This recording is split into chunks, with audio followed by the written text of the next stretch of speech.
ถามว่าเรื่องของอกุศลกรรมก่อนอกุศลกรรมนี่เพิ่นจะเน้นไปที่กรรมบทแต่บ่ได้หมายความว่ากรรมบทเท่านั้นเป็นอกุศลแม้แต่สิ่งที่บ่เป็นกรรมบทก็เป็นอกุศลคือกัน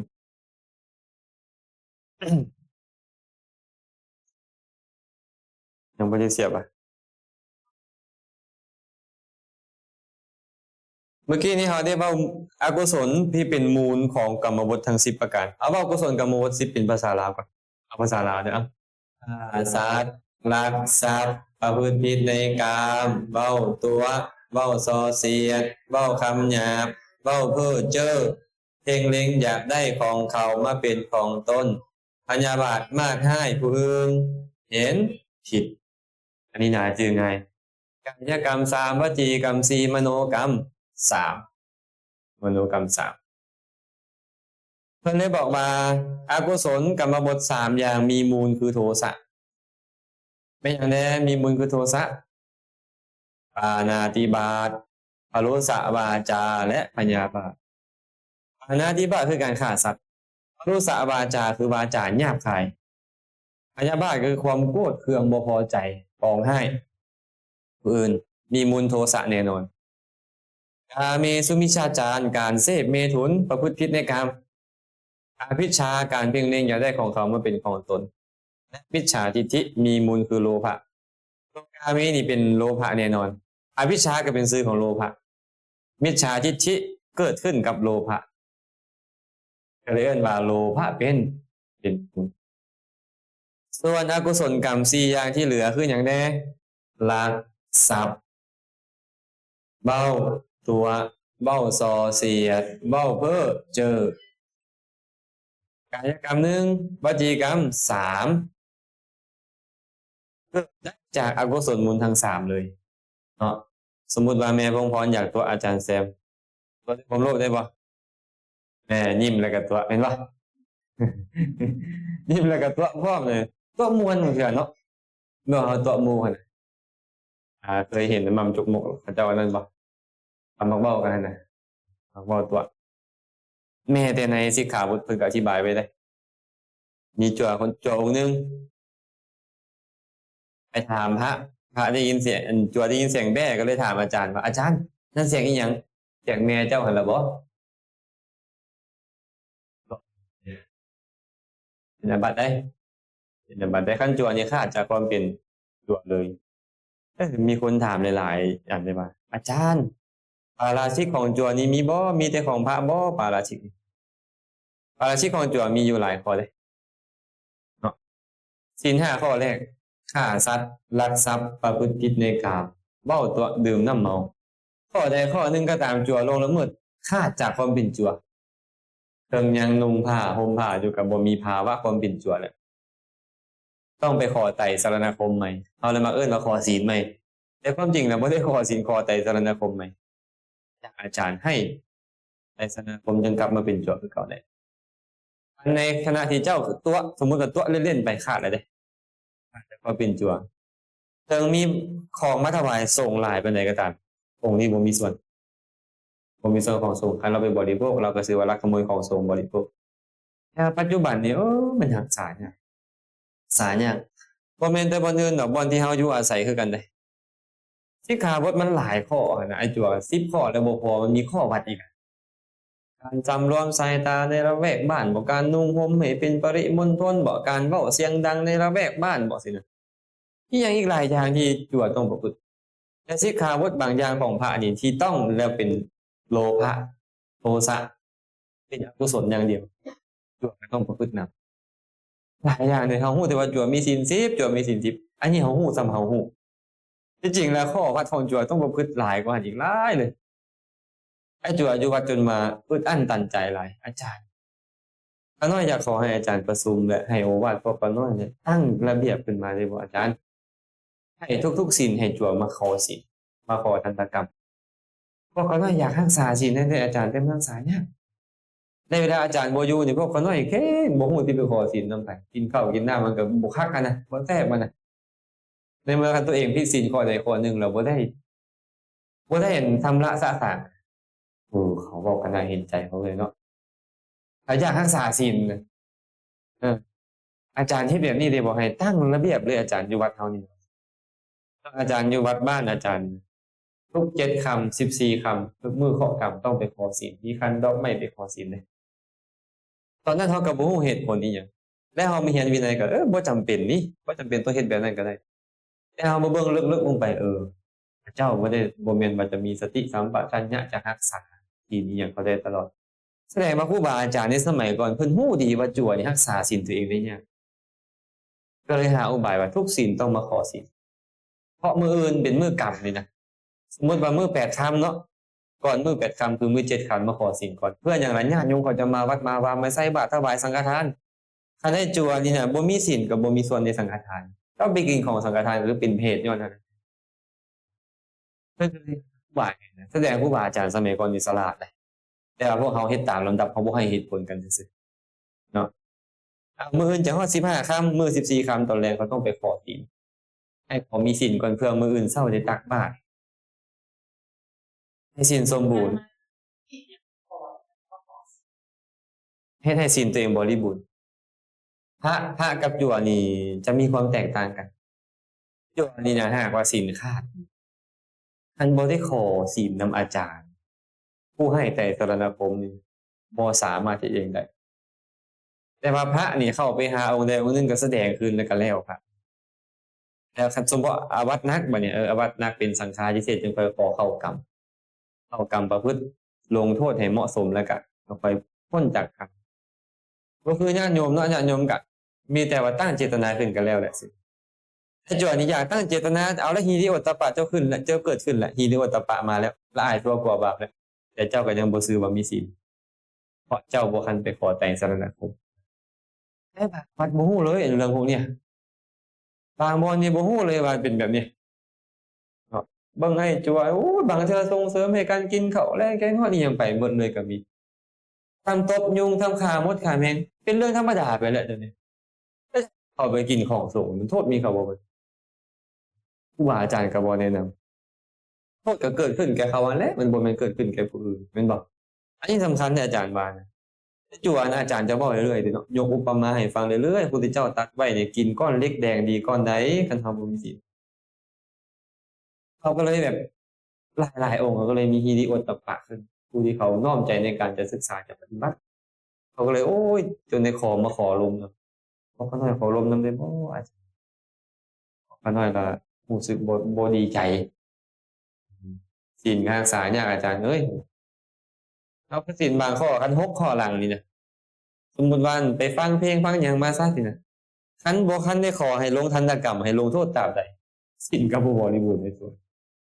ก็มาขอให้ครูบาอาจารย์ลงโทษครูบาอาจารย์ก็ให้กวดขี้เหงื่อบ่ให้ขุดขี้ดินตัดต้นไม้อิหยังให้สมควรแก่โทษนั่นแหละแต่จะไปพ้นอันศีลขาด5ข้อแรกก็ต้องให้ลงทันตกรรมก่อนถึงจะค่อยขอศีลเป็นไปได้บ่อาจารย์เราตั้งระเบียบไว้เลยว่า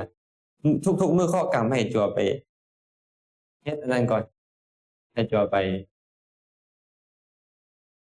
เฮ็ดทันตกรรมแล้วละมื้อวันศีลมาตอนเช้ามาแห่ขอศีลอยากให้เป็นแบบนี้พวกเขาน้อยบ่สบายก็หายากอยู่แท้คนเงินไอ้จั่วแบบนี้นี่คันคนอื่นเขาก็บ่ว่าแล้วอย่าเจ้าแล้วเฮ็ดหยังก็เฮ็ดไว้หยังแล้วก็แล้วไปแม่นบ่แต่ว่าแสดงว่าเขามีหิริโอตตัปปะมีความหลายชั่วกว่าบาปแต่ว่าอกุศลนั่นน่ะมันครอบงำจิตใจอันใดมันก็ล่วงละเมิดได้สมมุติเนาะสมมุติเอาไปผิวปากซะม่วนน่ะเพลินเนาะสมมุติเนาะไปผิวปากเป็นสิเพลงเอากับสินค้าเลยเด้หรือหมู่ถามมาแล้วเว้าหยอกกันตัวหยอกกันเป็นขาดจากความเป็นตัวบางเทื่อมันเผลอเลอไปก็มีสิมันคะนองกันเนาะแม่นๆเนาะกลับมาอกุศลกรรมทั้ง12อย่างนี้บาโดยเกี่ยวกับจิตตุบาทและได้12ดวงโลภะ8โทสะ2โมหะ2ไม่ออกไอ้นี่ก่อนอกุศลกรรมวัฏ10ข้อมีหยังใดไม่ออกไอ้นี่มีหยังเดียวตุ้ย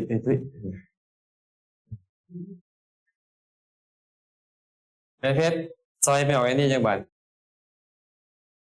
ฆ่าสัตว์ลักทรัพย์ประพฤติผิดในกามเอิ้นว่ากายกรรม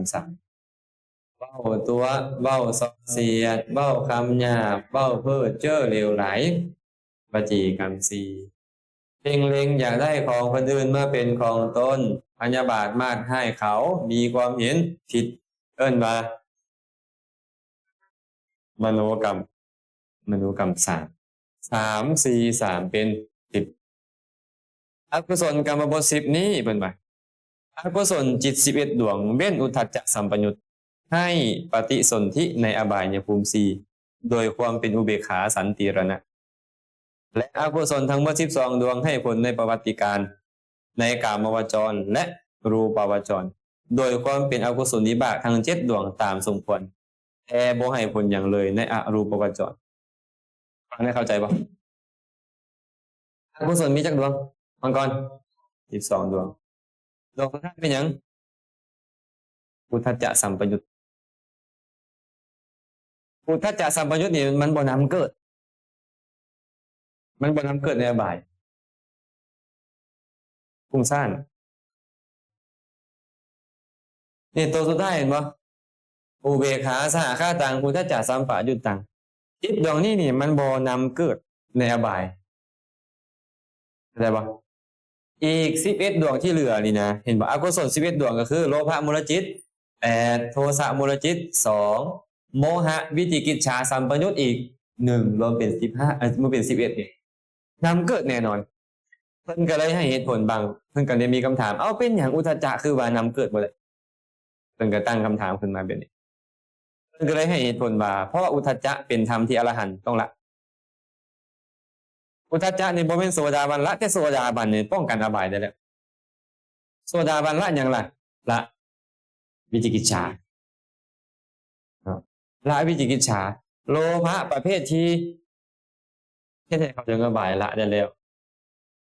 โทสะประเภทที่เฮ็ดให้เขาถึงอบายละได้แล้วแต่โมหะนี่ละได้แต่วิจิกิจฉาอุทธัจจะยังละบ่ได้ถ้าหากว่าอุทธัจจะจะนำเกิดในอบายได้แล้วพระโสดาบันก็ต้องมีโอกาสเกิดในอบายเพราะฉะนั้นเพิ่นเลยให้เหตุผลว่าที่เพิ่นบอกว่าอุทธัจจะนี่นะมันบ่นำไปเกิดก็เพราะแนวนี้แหละเข้าใจบ่เนี่ยแสดงว่าโลภะ8โทสะ2โมหะประเภทวิจิกิจฉาสัมปยุตทรงผลเป็นดวงเดียวในการนำเกิดเป็นหยังล่ะอุเบกขาสันติรณะ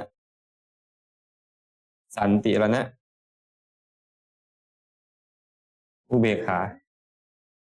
สันติรณะอกุศลนิบาตมีจักดวงบ่พร้อมกันหมดทุก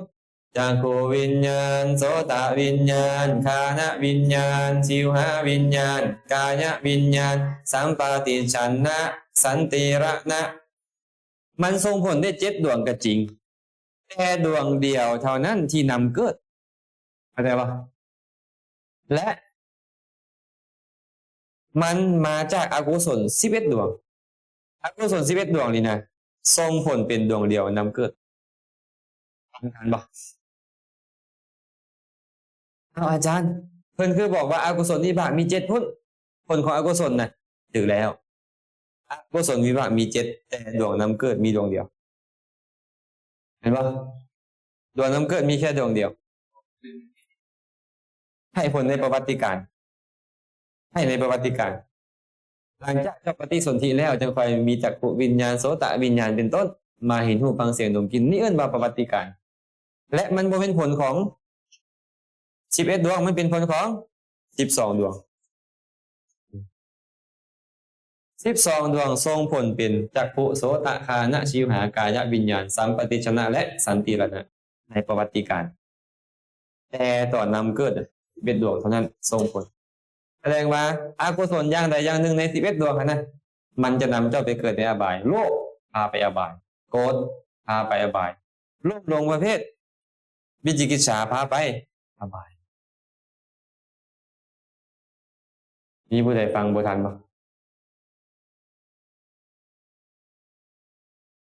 จินตลายิ้มเดี๋ยวนี้หมายความว่าอะไรจากเบายังมาดิมา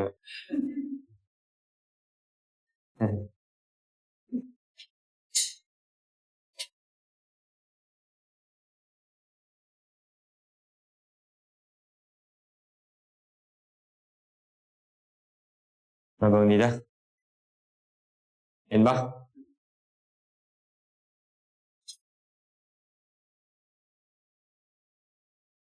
อกุศลจักดวงก็12 ดวงบางวันน่าจะเร็วเห็นเนาะส่งผลได้7ดวงนี้อกุศล12 ดวงส่งผลได้7ดวงแล้วเพิ่นเลยมาแยกให้เฮาว่าอกุศล11 ดวงนี้เท่านั้นส่งผลให้เป็นอุเบกขาสันติรณะดวงนี้นำเกิดในอบายภูมิ4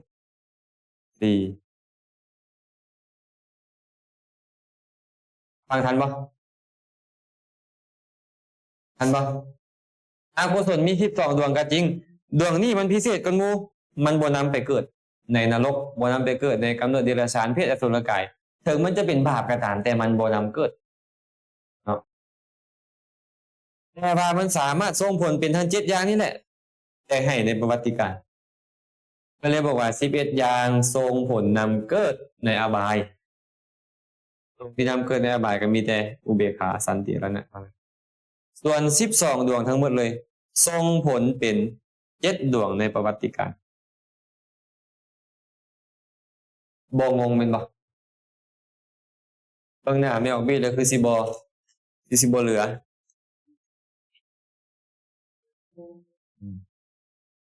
อกุศลดวงนี้นะไม่ออกบี้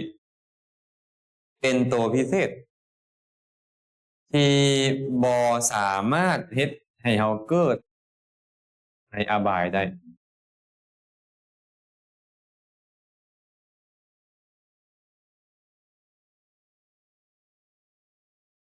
บ่สามารถนำเกิดในอบายได้ดวงนี้ถึงมันจะส่งผลเป็น7 ดวงแต่ว่ามันบ่นำเกิดมันเฮ็ดให้มีอุเบกขาสันติรณะได้บ่ได้แต่ต้องเฮ็ดหน้าที่ในประวัติการเข้าใจบ่พ่อเว้นเนาะแต่ว่าทั้งหมด12 ดวงนี่นะส่งผลได้ในประวัติการแสดงว่าไอ้11 ดวงนี้พิเศษ11 ดวงนี้ก็ได้ให้ผลทั้งในประวัติการและปฏิสนธิการนี่ให้ผลในประวัติการอย่างเดียวออกเลยงึกหัวเลยเดี๋ยวเราไปกันต่อได้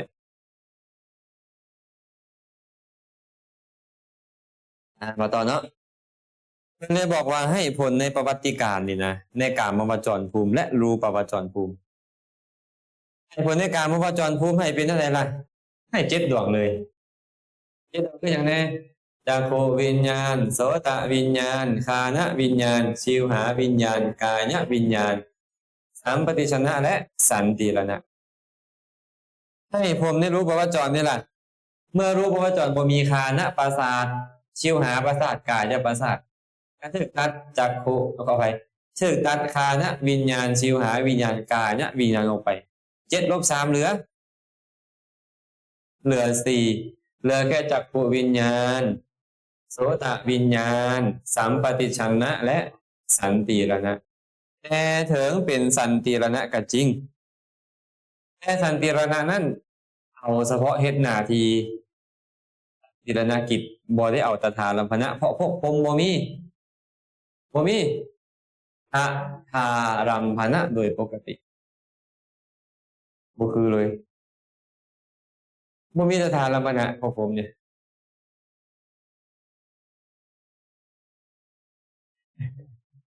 มาบ่ทันปริเฉด4เนาะ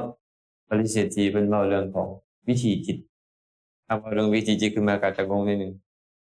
แสดงว่าในกามวจรกับรูปวจรอกุศลส่งผลได้ในส่วนจริงแต่ว่าอกุศลบ่สามารถส่งผลให้แก่พวกอรูปภูมิได้อันนั้นบ่ได้รับผลของความชั่วเลยเพิ่นนี่นะบ่ได้โอกาสส่งผลเลยแต่ว่าความชั่วยังมีในใจบ่มียังมีความโลภยังมีความหลงแต่บ่มีความโกรธนั่นแหละอรูปบ่มีรูปทีนี้จักขุวิญญาณโสตวิญญาณฆานวิญญาณชิวหาวิญญาณกายวิญญาณสัมปติชนะและสันติรณะมันจะเกิดขึ้นก็เกิดขึ้นทางตาหูดังลิ้นกายเท่านั้นมันต้องอาศัยวัตถุเกิดขึ้น เมื่อมันบ่มีได้รูปมันก็เลยบ่เกิดขึ้นก็เลยบ่ได้โอกาสในเสวยผลของความชั่วอยู่ตลอดหลายพันมหากัปก็บ่ได้เสวยผลของความชั่วเลยก็บ่ได้สร้างบารมีเท่าที่ควรแม่นก็มีแต่มีปิตินั่นแหละรอเลี้ยงอยู่อาหารของพวกเพิ่นก็มีแต่มโนสัญเจตนาหารนั่นแหละวิญญาณอาหารภัตตาหารของเพิ่นเท่านั้นและภาษาก็มีอย่างเดียวอีกคือมโนสัมผัสสะชาและมโนสัมผัสสะเวทมโนสัมผัสสะเท่านั้นเกิดขึ้นสรุปแล้วเนาะมันสามารถทรงผลของมันได้ในกามวจรและรูปาวจรเท่านั้นในประวัติการได้แต่ในปฏิสนธิการมันทรงผลแต่ในอบายเท่านั้นนำไปเกิดในอบายมาเบิ่งองค์ประกอบของปาณาติบาตจักหน่อยหนึงเพราะหลายๆคนนี่ยังเข้าใจว่าการเหยียบมดตายก็เป็นปาณาติบาตเอามาเบิ่งเด้อองค์ประกอบของปาณาติบาตนี่คนใกล้วัดเนาะก็จะต้องได้จื้อเวลาเขาเจ้ามาถามนิ้งเจ้าไปฟังธรรมมาเพิ่นว่าจั่งใดเฮ็ดแบบนี้นี่น่ะเป็นบาปบ่เป็นปาณาติบาตบ่ต้องรู้เด้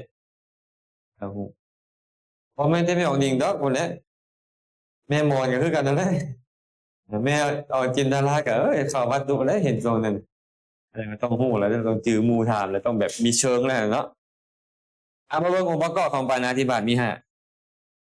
1สัตว์มีชีวิตปาโนแปลว่าล้มหายล้มป่านนะก็คือสัตว์นั่นแหละปานะสัญญีตามีความสำคัญมั่นหมายหรือเข้าใจว่ามันเป็นสิ่งที่มีชีวิตแท้3วัฏกะเจตนามีจิตคิดจะฆ่าวัฏกะจิตตังนี่แหละ4อุปกรรมโมมีความพยายามฆ่า5เตนะมรณังมีความพยายามแล้วสัตว์ตายเพราะความพยายามนั้นเอายังไง1สัตว์มีชีวิต2รู้ว่ามันมีชีวิต3มีจิตคิดจะฆ่า4พยายามฆ่า5มันตายครบคุณบุญมังกรมีหมาตัวหนึ่งพอเลี้ยงไว้บ้าคักๆจะอยู่ใต้รถมันก่อนก็เหยียบคันเร่งแล้วก็ถอยออกมาทับมันตายเป็นปาณาติบาตบ่เป็นปาณาติบาตย้อนหยังบ่รู้ว่ามันมีชีวิตถึงมันจะมีชีวิตก็ตามบ่มีจิตคิดจะฆ่าบ่มีความพยายามฆ่ามันมีแต่2อย่างคือมันมีชีวิตและมันตายประกอบที่จะเฮ็ดให้เป็นปาณาติบาตมันบ่มีเลยมันขาดข้อใดข้อหนึ่งยังบ่เป็นปาณาติบาตอันนี้ขาด3ข้อพุ่นแม่นบ่มันมีชีวิตก็จริงมันตายก็จริงแต่บ่ค่อยบ่รู้อะอย่างเช่นเพิ่นเนาะสมมุติเพิ่นสั่นน้ำซะมันดันไปมีตัวมดอยู่น้ำเพิ่นเลยบ่เห็นกลางคืนน่ะมืดๆเนาะแล้วหิวน้ำแม่งก็เทน้ำออกจากจอแล้วก็กลืนกินไปลงท้องพุ่นมันตายบ่มีชีวิตบ่มันแต่ว่าจิตคิดจะฆ่าของพระมีบ่เพิ่นรู้บ่รู้แหละมันพยายามฆ่ามันหรือบ่มีถึงมันตายก็บ่เป็นปาณาติบาตแต่เวลาเฮาย่างไปแล้วเหยียบมดเหยียบแมงเหยียบอิหยังตายมันบ่เป็นปาณาติบาตเลยเนาะว่า1สัตว์มีชีวิตรู้ว่าสัตว์มีชีวิตมีจิตคิดจะฆ่ามีความพยายามฆ่าและมันตายเพราะความพยายามนั้นเพิ่นเลยบอกว่าและเมื่อถึงความเป็นอกุศลกรรมวฏก็ตั้งอยู่ในฐานะไปสู่ทุกขติได้มันเป็นครบองค์ประกอบของกรรมวฏพร้อมเลยนี่นะแม้อกุศลกรรมวฏที่เหลือมีอทินทานเป็นต้นก็แบบนี้เหมือนกันปาณาติบาตซื่อๆนี่นะอาจจะยังสมมุติว่ามันตายซื่อๆนะอาจจะยังบ่คันนั้นคันแต่คันครบองค์ประกอบของกรรมวฏแล้วจะพาไปอบายเรียกว่ากรรมวฏอทินทานบัดนี้อทินทานการลักขโมยเนาะการลักขโมยก็มีองค์ประกอบอยู่5ประการคือกัน1ปาระปาริคหิตังภาษาลาวเลยของคนอื่นห่วงเห็นเป็นของที่เขาห่วงเห็นอยู่ 2ความเป็นผู้ฮู้อยู่ว่าเป็นของที่คนอื่นหวงเห็นตัวเองก็ฮู้ว่าเขาหวงเห็น3มีจิตคิดจะลักขโมย4มีความพยายามลักขโมย5ลักไปด้วยความพยายามนั้น5ประการนี้เชิงภายหลังเอามาส่งคืนก็เป็นอาจินทานแล้วเพราะมันครบองค์ประกอบของมันแล้วไม่หมดสมมติอาจารย์นี่นะ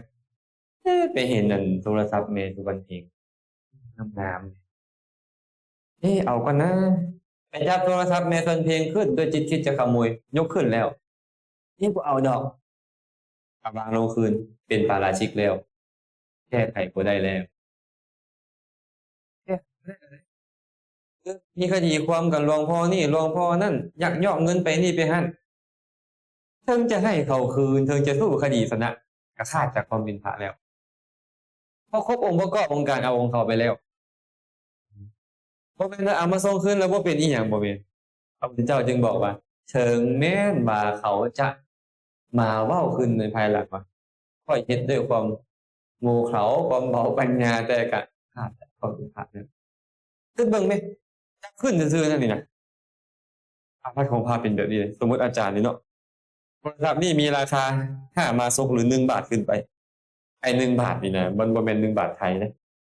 สมัยก่อนอันนี้เว้าเป็นความรู้เสริมให้ญาติโยมเด้อจังบ่บางเทื่อเขาจังบ่ได้ตำหนิพระได้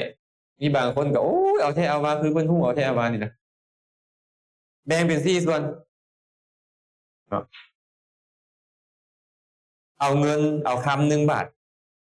คำก็คือทองคำอะนะทองคำแม่ออกน้อยจือแม่ออกน้อยเด้อไปวินิจฉัยเด้อทองคำ1 บาทเงิน1 บาททองแดง2 บาทเอามาหลอมรวมกันเอาเหล็กเอาหยังใส่ไว้หนึ่งเพื่อให้มันติดกันเนาะแล้วเอามาหารสินี่เอิ้นว่า1 บาท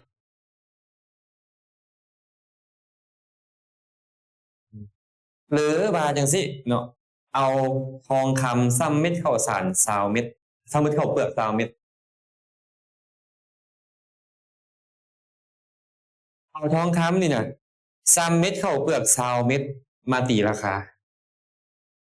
แล้วได้บาทหนึ่งบาทสมัยก่อนราคาส่ำนี้เม็ดข้าวเปลือกซ้ำ20เม็ดนี่มันก็สิบ่ได้เป็นหลายหุ้นอยู่วะหลายเติบเลยเนาะสลึงหนึงนี่ก็สิแพงเติบซุมื้อนี้แม่นบ่เอาตามยุคนั้นๆครับ เขาก็จะพาไปว่าเพ่งโทษเพิ่นว่าเพิ่นเป็นปาราชิกแล้วได้นี่ลักเงินนั่นนี่นั่นบางองค์นะไปลักกับไปจัดเพิ่นก็ไปจัดบ่อันเอาของมาจัดอันน่ะราคามันดันไป2 บาทบัดนี้ยุ่งเลยบัดนี้เดือดร้อนใจต้องฟ้าวไปถามครูบาอาจารย์ที่เพิ่นฮู้พอไปถามโล่งใจขอเรียนเป็นลูกศิษย์ผู้หาขอเรียนเป็นผู้ชำนาญในพระวินัยย้อนบัดนี้นี่ไงเบื้องต้นนี่บ่ฮู้เกิดความวิปฏิสารถ้าซั่นผู้ใดที่เรียนวินัยแล้วจะเฮ็ดให้ความวิปฏิสารของกุลวุฒิเนาะอันนี้พระเนาะเว้าพระเนาะสมมุติว่าโทรศัพท์เครื่องนี้นี่นะมันราคาได้5มาซกหรือเกินกว่า5มาซก5มาซกสมัยก่อนเว้าคืนน้อย1 บาทเป็นหยังพระพุทธเจ้าจึงตัดสิกขาบทนี้มีพระองค์หนึ่งไปเอาไม้ของหลวงมาเฮ็ดกุฏิพระราชาก็เลยไปถามว่าอาจารย์เป็นหยังอาจารย์คือเอาไปอ้าวก็พระราชาบอกให้เอาก็เอาตั่วตอนนั้นเว้าตอนใดตอนนั้นหลวงติอ้าวก็ตอนเถลิงราชย์ใหม่ๆอันนี้ตอนเขาแต่งตั้งให้เป็นพระราชาใหม่ๆบอกว่าสมณะเราใดต้องการไม้ต้องการนั่นต้องการหญ้าก็เอาไปโลดเพิ่นเลยไปจื้อเอาคำนั้นอยากจะได้ของเขาอ้างเลยซื่อๆวันนี้ก็เลยมีเรื่องมีราวฟ้องกันขึ้นมาแค่ว่าฟ้องก็คือพระมาฟ้องพระพุทธเจ้านั่นแหละพระพุทธเจ้าก็เลยถามพระองค์หนึ่งที่เคยเป็นอัยการศาลเว้าภาษาบ้านเราเนาะเป็นอำมาตย์ผู้วินิจฉัยคดีนั่นแหละก็เลยถามว่าพระราชาจับโจรได้แล้วสั่งประหารชีวิตแด่สั่งให้จำคุกแด่สั่งให้เนรเทศออกนอกประเทศแด่นี่หรือด่าว่าโดยประการต่างๆเนี่ยด้วยทรัพย์เพียงเท่าใดทรัพย์เท่าใดอันเฮ็ดให้ติดคุกได้นี่นะอำมาตย์ก็เลยบอกว่า ทรัพย์1 บาทหรือว่า5 บาท6ก็เลยตั้งเอาแต่สมัยนั้นแหละแสดงว่าคดีความใดคดีความหนึ่งที่สามารถที่จะขโมยแล้วนะสามารถจะสั่งจองจำได้สามารถสั่งจองจำได้สามารถสั่งในประเทศออกนอกประเทศได้ค่าคิดแบบนั้นก็พอคิดได้อยู่ครับค่าคิดไล่เป็นราคากับประมาณนี้เนาะอันนี้เว้าสู่ฟังไปนี้นะแค่จับซื่อๆมีจิตคิดอยากจะขโมยมาจับปุ๊บเป็นอาบัติทุกกฎเฮ็ดให้ติงแต่บ่คันเคลื่อนจากฐานเป็นอาบัติทุลใจยกให้วิจากฐานเป็นปาราชิกหรือว่าเคลื่อนจากที่มาพี่ให้วิจากฐานเดิมเป็นปาราชิกยุ่งเลยอันนี้ก็ได้เลยภายหลังโอ้ยบ่เอาดอกบ่เอาดอกเอาคืนก็เป็นปาราชิกแล้วฉันพระสงฆ์พระเจ้าจึงบ่ควรจับวัตถุเข้าของคนอื่นเลย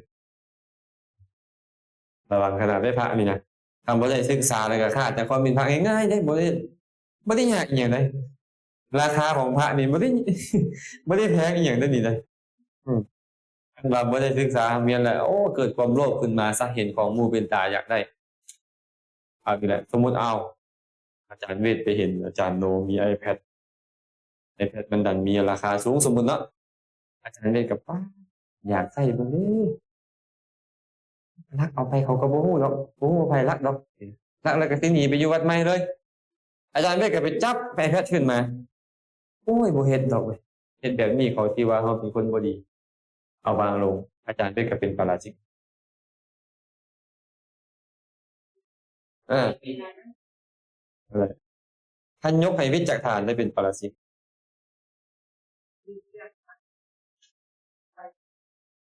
บ่จิตคิดจะลักบ่มีเดะนี่เจ้าจะลืมตัวนี้มีจิตคิดจะขโมยครับแต่พระนี่นะถ้าเห็นของญาติโยมจะเป็นเงินเป็นคำเป็นสิ่งที่แลกเงินแลกคำได้ก็ตามตกอยู่ในวัดพระสามารถที่จะเอาไปเก็บไว้เพื่อถ้าเจ้าของมาเอาได้แต่คันอาจารย์พวกอาจารย์เห็นอยู่นอกที่น่ะอันอยู่ในที่อยู่เขาให้พักเนี่ยบ่เป็นหยังเห็นแล้วก็เก็บมาวางไว้ได้อันอยู่นอกจากนี้แล้วก็เก็บเป็นอาบัติปาจิตติท่านมีเจตนาอยากลักเป็นอาบัติปาราชิกได้ตามราคาอาจารย์นี่นะเว้าให้ฟังนิดหนึ่งตอนสมัยไปอยู่วัดเขาสนามชัยไปบิณฑบาตไป2 โมงก็เลยไปเห็นสายคอคำเขาเจ้าใหญ่เลยสายคอคำก็ได้ที่แม่นรถเขาเหยียบไปเหยียบมามันละดินกบมาน่ะอาจารย์ก็วิ่งไปมื้อที่หนึ่งมาก็บ่เห็นผู้ใดมาเอามื้อที่2ก็ยังบ่เห็นผู้ใดมาเอาอยู่มื้อที่3ก็เลยไปเคลียร์เบิ่งก่อนนะเคลียร์ๆเบิ่งเห็นเป็นกอบกี้เขาเอิ้นกี้เนาะกี้ใส่คอน่ะที่ไปนำก็เลยเห็นว่าพันเตมันน่าจะเป็นงาสร้างบ่ถ้ามันเป็นงาสร้างเขาน้อยสิเอางาสร้างนี่ไปเฮ็ดเฮ็ดลูกดุมเดี๋ยวนี้นะพระต้องมีลูกดุมเลยอันบ่มีลูกดุมนี่เป็นอาบัติไปนอกบ้านต้องใส่ลูกดุมพร้อมมันก็จะมีลูกดุมตัวผู้ตัวแม่บ่สิเข้าใจนะอาจารย์บ่ฮู้นี่จะเป็นแบบนี้ลูกดุมอะมันต้องเอาไปต้องเขาเดี๋ยวนี้ไปแล้วบ่ให้ผ้ามันเบิกมันบ่ใส่แล้วเป็นอาบัติได้เอาไปนั่นก็ได้อันนี้คือกันเลยพระองค์นี้เพิ่นก็เลยอยากได้กับงาสร้างอะนะคือสิครั้งเอาไปเฮ็ดก็เลยว่าโอ๊ยเอาบ่เอาก็ได้ติบอกเขาเจ้านะเอาบ่เป็นหยังเขาบ่เอาใส่เขาเอาขี้ก็ได้เราก็เลยจับเอาไปแล้วไปแกะออกเบิ่งอะเป็นกระดูกคนตายสิแม่นกระดูกพ่อกระดูกแม่เขาบ่หรือกระดูกคนที่เขาเคารพบ่สินะมันหลายมื้อพ้นแล้วน่ะมันบ่มีคนมาซอกมาหาก็เลยเอาไปวางไว้บนเก่าอาจารย์บ่ได้จับบ่ได้หยังเราดอกมีแต่เราจับกระทั่งเห็นแผลคอค้ำก็ยังบ่ได้สนใจนะมันเป็นทรัพย์ของผู้อื่นแล้วคือบ่นะเอาคือจังซี่ห่วงอยู่บ่หรือบ่ฮู้เอาก็บ่ฮู้ของเขามันเหี่ยจนปานใดเฮาก็บ่ฮู้นะมันเป็นขึ้นมาน้อยเดียวพอแต่เห็นส่ำดินให้เฮานั่นเอาสายตาทอดลงระยางไปในหมู่บ้านมันก็เลยเห็นถ้าบ่สังเกตมันก็บ่เห็นสิมาเว้าให้ฟังเพิ่มซื่อๆเมื่อกี้นี่ว่าถ้าอยู่ในสถานที่อยู่เอาไว้บ่เป็นอาบัติอยู่นอกสถานที่อยู่เก็บเป็นปาจิตตีอยู่ในก็ตามอยู่นอกก็ตามมีจิตคิดจะลักเป็นปาราชิก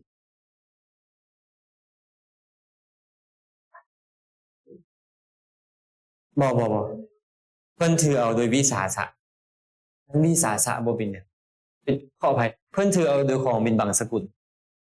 คำว่าบางสกุลนี่นะคือว่ามันบ่มีเจ้าของเลยแหละคันบ่มีเจ้าของเลยถึงแก่ข้าพเจ้าใส่ใจเป็นบางสกุลเห็นลายมือลายเว้นแล้วบ่มีคนมาเอาแสดงบ่มีเจ้าของเมื่อบ่มีเจ้าของแล้วสิเอาแต่บ่เอาคำนี่เอาคำพระนี่เอาบ่ได้เด้ก็เลยต้องเอาตะกี้มันกระดูก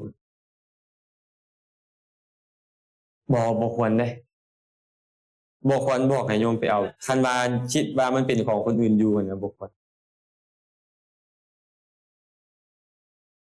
คิดได้บอกคนที่มันพักที่เป็นของเขาสินะคิดได้เสียอย่างตรงเนาะแต่ว่าข้างในนี่คือหน้ามันตรงที่เป็นแบบว่าเขาเอาซีเมนต์การบ่แม่นโดยตรงให้เฮาเว้าไปนี่ให้มันตรงสุดก็คือเฮาคิดว่าใส่ใจว่ามันบ่มีเจ้าของแล้วเมื่อของบ่มีเจ้าของแล้วข้าพเจ้าจะถูกพระคือกันเด้สมมุติอาจารย์ไปเห็นผ้าเขาเจ้าตกอยู่ในกลางทางอาจารย์ก็เลยไปบ่มีเจ้าของนั่นแหละคือมันถือเป็นของบางสกุลแต่ภายหลังหากเขาสืบข่าวมาโอ้เมทวนเพลงนี่แหละเอาไปเอามาขอคืนต้องให้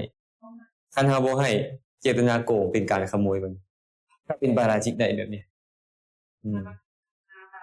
อันนี้ของข่อยได้ต้องให้คืนอย่างเช่นกรณีที่แม่จินดาราเว้าคือกันน่ะคันว่าของตกอยู่หั่นสมมุติว่าแม่จินดาราไปลืมเครื่องของอันใหญ่หนึ่งกระตามที่มันสำคัญและมีราคาแพงเห็นแล้วโอ้แม่จินดารานี่หรือผู้ใดเนาะมาลืมบ่ฮู้สินะก็เลยเอาเก็บไปวางไว้บนที่สมควรเพื่อรักษารอท่ากับประกาศแล้วว่าของผู้ใดมาเอาเด้อเงียบเก็บบ่มีผู้ใดมาเอาเลยภายหลังเพิ่นก็เลยคิดว่าคันบ่มีผู้ใดมาเอาเนี่ยให้ไวยาวัจกรไปพิจารณาสิ่งที่สมควรมาไวยาวัจกรบ่มีไผถวายถึงเป็นเงินบ่มีไผถวายก็บ่เป็นอาบัติเลยเข้าใจเอาสมมุติเลยว่าแม่จินดาราเฮ็ดปลักแผ่นเพชรราคาเป็นล้านบาทสิลืมไว้ในวัดหั่นเพิ่นก็เก็บมาเป็นเดือนแล้วถ้าให้คนมาเอาประกาศก็ประกาศแล้วเงียบกิ๊บบ่มีผู้ใดมาเอาเพิ่นก็เลยมารวมกันบอกไว้เนี่ยว่าแต่ก่อนว่าอันนี้เป็นของที่อาตมาเก็บได้อยู่นี่บ่แม่นของอาตมาแต่ว่าเฮาสามารถใช้มันเป็นสิ่งที่สมควรในการที่จะใช้สอยได้ไว้เนี่ยว่าแต่ก่อนก็เลยเอาเงินนั่นน่ะไปซื้อเครื่องเอาเพชรของแม่อจินดาราเนี่ยไปขายแล้วได้เงินแล้วก็มาสร้างกุฏิวิหารเรียบร้อยภายหลังมาแม่จินดาราก็พยายามซื้อไปซื้อมาโอ้ต้องตกอยู่วัดนี่แหละเพราะมื้อนั้นค่อยมานี่เป็นเดือนละ2เดือนแล้วจังมาก็มาถามครูบาอาจารย์เห็นสร้อยเพชรเห็นปลักแขนเพชรกันน้อยบ่เห็นอยู่ได้ไม่ออกเห็นอยู่แต่ว่าพวกอาตมาได้ให้ไวยาวัจกก่อนเขาไวยาวัจกรเขาก็เลยเอาไปขายแล้วและเอามาสร้างกุฏิแล้วคันสร้างกุฏิแล้วก็นั่นก็ขออนุโมทนาบุญนำเลยเด้อสันเด้อเลยเพราะเป็นเจ้าภาพดีเลยซะก็เป็นอันแล้วไปแม่จินดาราก็ได้บุญไปแต่ถ้าหากแม่จินดาราบอกว่าบ่ได้อาจารย์จังได๋ก็พวกอาจารย์ต้องใส่คืนเขาหน่อยต้องหาใส่คันมีเจตนาบ่หาใส่เพราะธุระเป็นปาราชิกได้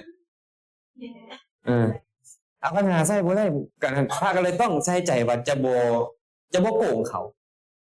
ถึงบ่ได้ทั้งหมดก็ต้องบิณฑบาตใส่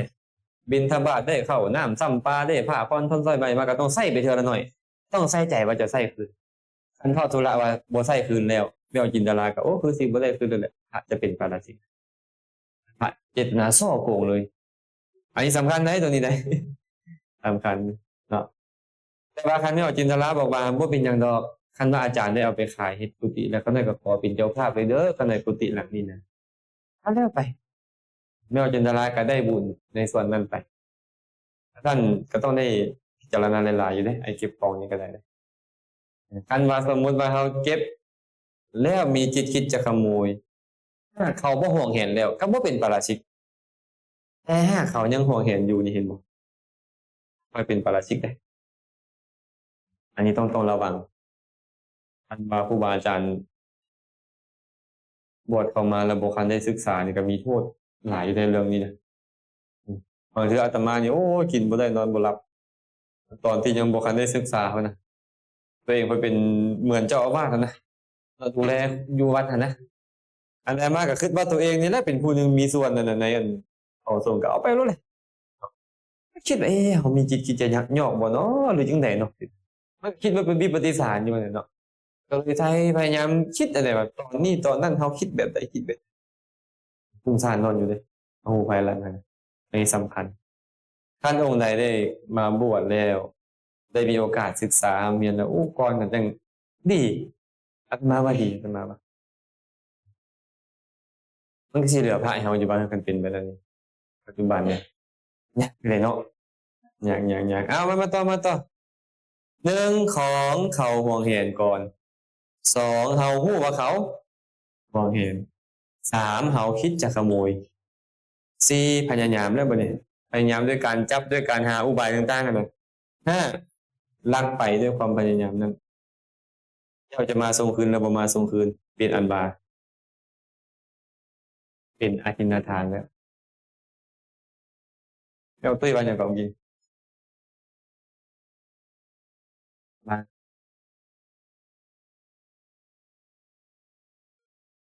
อ๋อให้โยมไปเอาเลยบ่ก็บอกแต่ว่าไม่ออกเจ้าลองไปเบิ่งหั่นเด้อมีอิหยังเหี่ยบ่แล้วก็แล้วเอาไปขายโลดเจ้ามีส่วนกับเขาสร้างไอ้ลักขโมยนี่น่ะมันบ่แม่นแต่ลักเองสร้างให้คนอื่นลักขโมยก็เป็นปาราชิกคือกันสมมุติอาตมานี่นะเห็นดินไม่ออกว่างๆอยู่ก็เลยไปสร้างไม่ออกหน่อยไปฟ้องไอ้ฟ้องเอาดินตอนนี้ให้เด้อเดี๋ยวน้อยเฮ็ดสำเร็จก็เป็นปาราชิกนำเดี๋ยวน้อยไปย้ายอันนั้นเนาะย้ายลักไปอันนั้นหน่อยหนึงดูก็ให้ได้ดินเขาอะนะย้ายหน่อยหนึงก็เป็นปาราชิกเพราะดินนี่มันมีราคาหลายเนาะบ่มีกำหนดราคาเออสมมุติว่าไม่ออกจินดาราบัดเนี่ยไปเป็นไวยาวัจกรก็จินดาราก็เลยไปโกงเงินวัดไป สมมุติว่าพระนี่น่ะบ่ได้มีเงินบ่ได้รับเงินดอกแต่ว่าเขาบอกว่าขาน้อยเอาเงินไปไว้นำไม่ออกจินดาราแล้ว1,000,000เพื่อสร้างเจดีย์อาจารย์ให้อาจารย์อยากได้หยังเกี่ยวกับเจดีย์ให้ได้เลยเด้อสิเนาะอาจารย์ก็เลยโอ้ยบ่ได้เด้นี่ไม่ออกจินดาราเอาไปเที่ยวหมดเด้อนี่เอาไปเที่ยวยุโรปเบิดเลยเด้อนี่สมมุติสินะก็เลยสร้างไม่ออกน้อยฟ้องเลยฟ้องให้ปรับใหม่ไม่ออกนี่พร้อมให้เอาเงินคืนพร้อมปรับใหม่พร้อมคันไม่ออกน้อยฟ้องสำเร็จ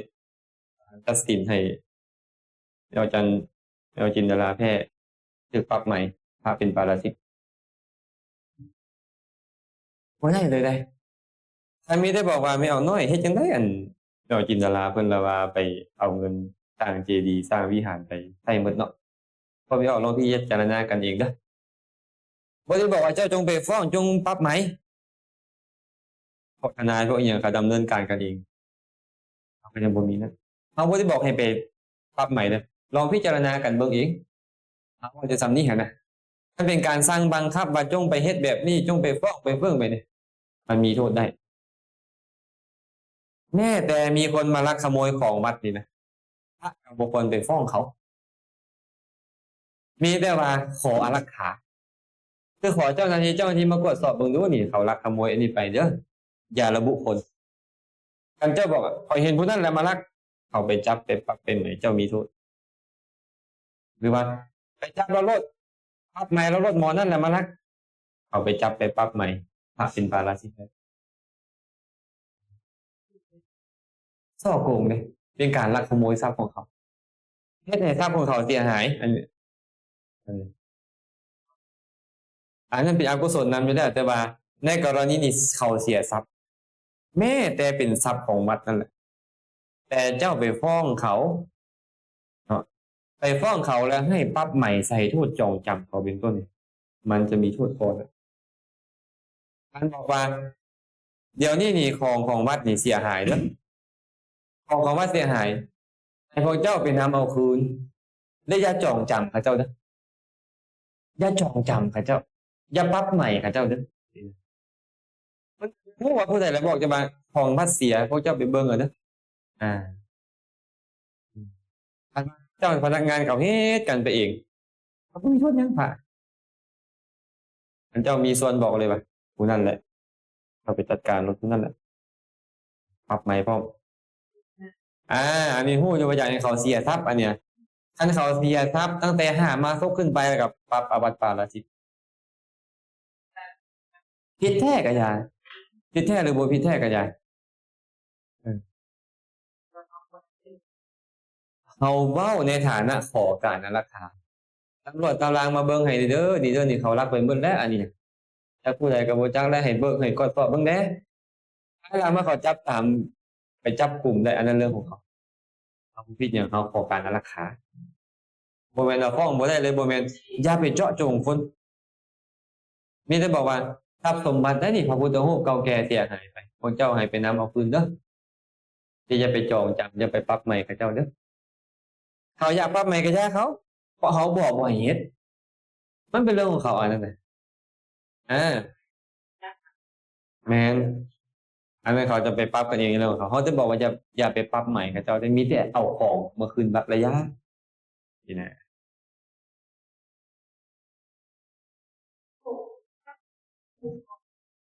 เป็นอาทินนาทานแม่นๆ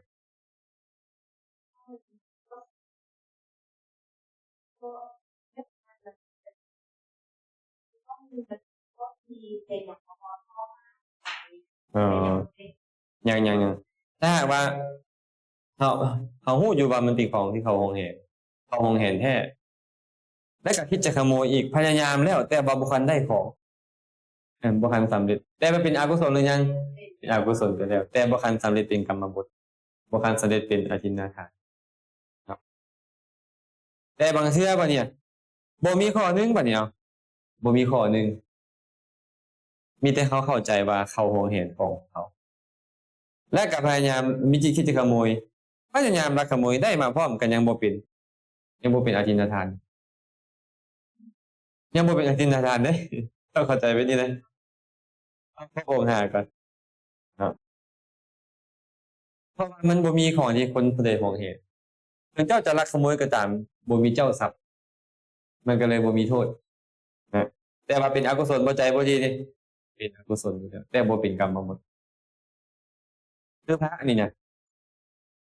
นี่เป็นลักขโมยของสัตว์เดรัจฉานก็บ่เป็นปาราชิกเด้เป็นลักของพวกเทวดาพวกพญานาคอีหยังบ่เป็นปาราชิกแต่กล้าเป็นลักของเขาบ่ล่ะ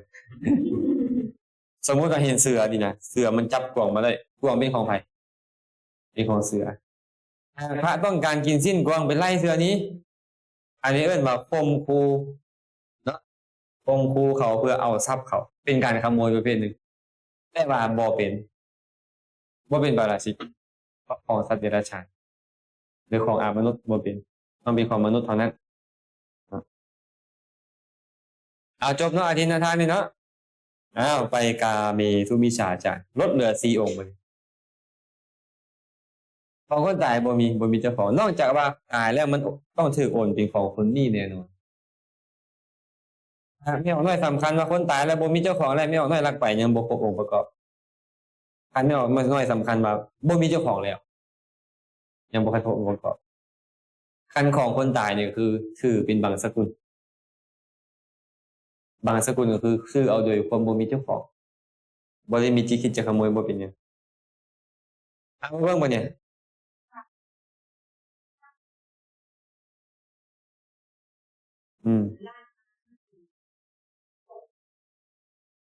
เอาเราไปเอา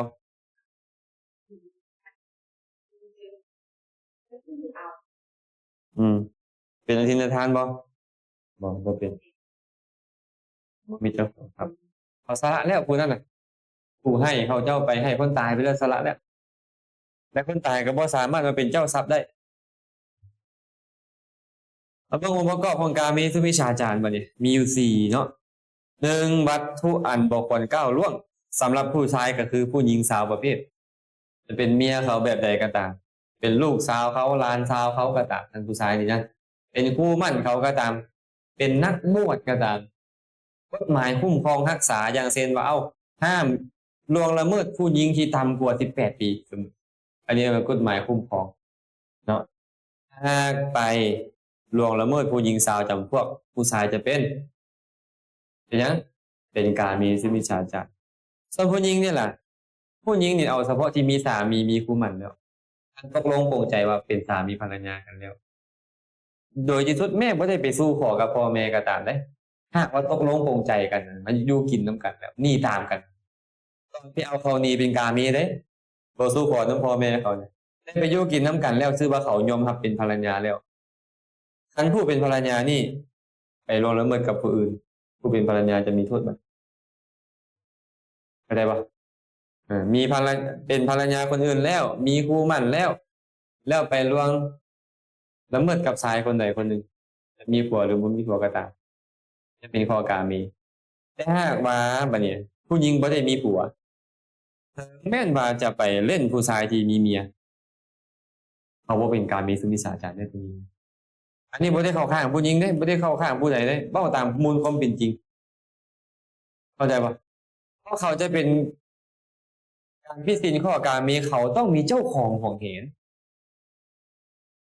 คือเป็นมีสามีแล้วหรือมีคู่หมั่นในเมื่อเขาบ่มีสามีบ่มีคู่หมั่นเขาก็สามารถไปนอนนำผู้ใดก็ได้อันนั้นเฉพาะผู้ชายไปล่วงละเมิดเขาบ่ผิดหยังบ่ผิดเขาบ่ผิดศีลแต่ผู้ชายมาล่วงละเมิดเขานี่ผิดศีลอย่างเช่นเมื่อก่อนเนี่ยไปคบผู้สาวบ่ได้ไปขอจากพ่อแม่เขาดอกก็เลยไปความลับนอนกันแล้วนอนแล้วนอนกันก็เป็นกามีเป็นกามีเป็นถ้ามีการสู่ขอแล้วพ่อแม่เขาฮู้นำยังบ่มีการแต่งงานก็อย่าก็คือว่าบ่มีการผิดศีลข้อกามีถ้าซั่นผู้หญิงเขาจะไปคิดผู้หญิงไปเล่นพวกเขาผิดศีลข้อกามีบ่แม่นและผู้ชายมีเมียไปเล่นสาวผิดศีลข้อกามีก็ยังบ่แม่นอีกถ้าหากว่าเข้าไปสู่ขอฉันบ่ได้สู่ขอผู้ชายจะเป็นไผก็ตามเจ้าจะมีเมียหรือบ่มีเมียก็ตามผู้ชายเจ้าบ่ได้สู่ขอเขาเจ้าเป็นความรับนอนเจ้าเป็นผิดศีลข้อกามีและบ่ต้องเว้าถึงเมียเขาเลยเมียเขานี่บ่ต้องเว้าฮอดเลยผู้ชายนี่ขนาดว่าลูกเขาหลานเขานี่นะไปโอ้ไปล้มกันนี่ตกลงปลงใจรับนอนนํกันแต่ว่าบ่มีการสู่ขอก็ยังเป็นการผิดศีลข้อกามีแล้วเนาะอาตมาบ่ได้เข้าข้างผู้ใดเด้นี่ได้เว้ามูลความจริงให้ฟังเนาะบ่แม่นว่าอาจารย์ไปเข้าข้างมันพวกผู้หญิงกลางคืนบ่แม่นเมื่อมันบ่ผิดก็บ่ผิดอาจารย์ก็เลยยกเลิกของนางอัมพปาลีให้ฟังเห็นบ่นางอัมพปาลีนี่เป็นหญิงงามเมืองคือเป็นโสเภณีนั่นเองผู้ใดที่นอนกับเราต้องเสียเงินหลายจังได้นอนกับเราแต่เราก็ยังเป็นพระโสดาบันรักษาศีล5ได้สมบูรณ์คันเราเป็นโสเภณีแล้วผิดศีลข้อกามีแล้วที่เป็นโสดาบันได้เห็นบ่ซั่นนี่เราจึงสามารถรับนอนกับผู้ใดก็ได้และผู้ที่มารับนอนกับเราต้องเป็นเศรษฐีมีเงินเท่านั้นมีเงินพอที่จะมาจ้างเราจึงค่อยได้นอนกับเรานอกจากว่ามื้อนี้เราไปรับผู้นี้แล้วเราก็ไปหาผู้ใหม่ก่อนอันนี้เราจะผิดศีลข้อกามีบ่ผิดคันผู้สาวคันบ่ได้สู่ขอนี่ผิดคันสู่ขอสมมุติว่าสิเว้าบ่ออกสิว่าจั่งใดเนาะเอามังกรซะมังกรมีเมียแล้วเอามังกรนี่ล่ะดีๆมังกรนี่มีเมียแล้วเนาะแล้วเราไปเล่นสาวมังกรผิดศีลข้อกามีเพราะบ่ได้มีการสู่ขอแต่หากมังกรนี่ไปสู่ขอจบดีเราจะมีเป็น10ก็บ่ได้ผิดศีลข้อกามีแต่ระวังแต่สิผิดครอบผิดครัวหั่นผิดลูกผิดเมียเฮ็ดบ้านแตกสลายขาดอันนั้นน่ะเขาต้องบ่แม่นคิดแต่ว่าบ่ผิดศีลมันต้องคิดไปหลายกว่าหั่นนี่เนาะสังคมบ้านเมืองเขาคิดแบบใดแม่นบ่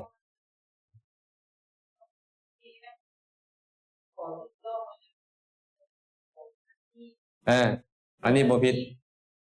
ก็เบิ่งพระราชาเด้มีนางสนมจักคนก็เป็นโสดาบันเป็นพระเจ้าพิมพิสารก็ได้ก็มีมาก็หลายคนแต่เราสู่ขอมาหมดบ่ผิดข้อนี้เพราะมีการสู่ขอแต่หากบ่ได้สู่ขอนี่แบบใดก็ผิดถึงเขายินยอมพร้อมใจก็ผิดนะ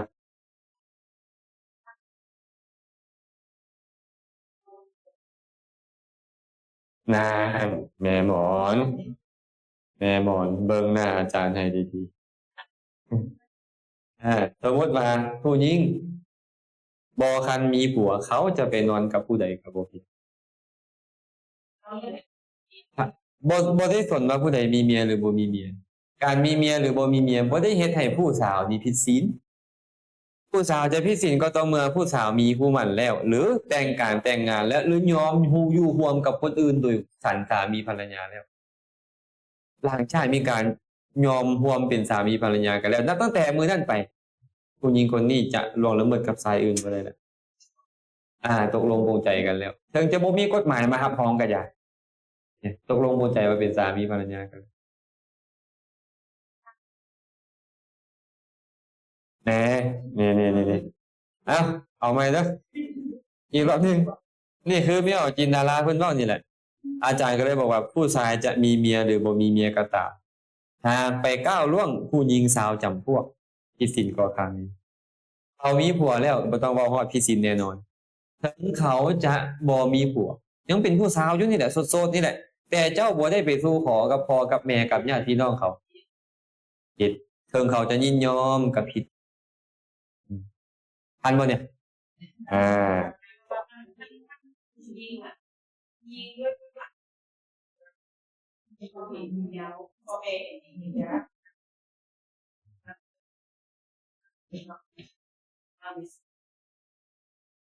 เขามาเบิ่งแบบนี้แม้สมัยพุทธกาลเนี่ยอายุ12 13ก็แต่งงาน13ไปแต่งงานได้มันสิเกี่ยวกับพรากผู้เยาว์อีหยังบ่สิเกี่ยวท่านมีการสู่ขอแล้วนะแต่ว่าคันตามระเบียบกฎหมายบัดนี้กฎหมายมันผิดกฎหมายได้เนาะ ในปัจจุบันติดน้อยเพราะที่เป็นอันนั้นวันนึงเนี่ยคือมันต้องเป็นว่าแน่นอนมันต้องเล่าแบบแต่เด็กมันมีอันนี้เป็นเด็กมันเวลาเป็นความของพระพุทธเจ้าเป็นคนก่อนนี่อ่ะทางสภาพอากาศนี้สาธุเนาะแสดงว่าที่เพิ่นเขียนว่ายิงสาวจำพวกนี่เพิ่นมุ่งหมายเอาผู้ชายก่อนซื่อๆเพิ่นบ่ได้อธิบายผู้หญิงนำได้อันผู้หญิงก็คืออาจารย์อธิบายไว้ครับ1เลยเป็นผู้หญิงสาวจำพวกหรือผู้หญิงมีสามีแล้วอยากไปร่วมกับชายอื่นเนาะ2มีคิดจะเสพ3มีความพยายามเสพ4มีการเฮ็ดมักให้ถึงมักขออภัยอาจจะเว้าคำแปลนเกินไปเอาอวัยวะเพศให้ถูกต้องกันมักถึงมักนี่นะเนาะมักถึงมักตราบใดก็ตามที่มักยังบ่คันจะถึงมักยังบ่คันเป็นการผิดศีลข้อกาเมซ้ำหอมแก้มกันยังบ่คันผิดศีลข้อกาเมแต่ถึงขั้นกับมีการซ่องเสพกันแล้วนี่นะอวัยวะเพศถูกต้องกับอวัยวะเพศยังค่อยผิดศีล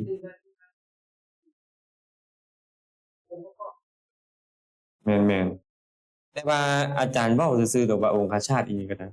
แม่คันเว้าในตามสิกขาบทของพระนี่เป็นปาราชิกนี่เสพทางปากเสพทางทวารหนักเสพทางทวารเบาก็เป็นการผิดทั้งหมดเลยนี่ก็คงจะส่งเคราะห์ในฐานะเดียวกันเนาะ1เป็นวัตถุที่บุคคลล่วงละเมิดคันว่าผู้ชายก็คือหญิงสาวจำพวกคันผู้หญิงก็คือตัวเองมีสามีมีคู่หมั่นแล้ว2มีจิตคิดจะเสพ3มีความพยายามเสพ4องคชาตถูกต้ององคชาตต่อไปบ่เนี่ยอธิบายเรื่องของผู้หญิงสาวจำพวกให้ฟังก่อนผู้หญิงที่บ่แม่นภรรยา10จำพวกก่อนหญิงที่มีมารดารักษาบิดารักษา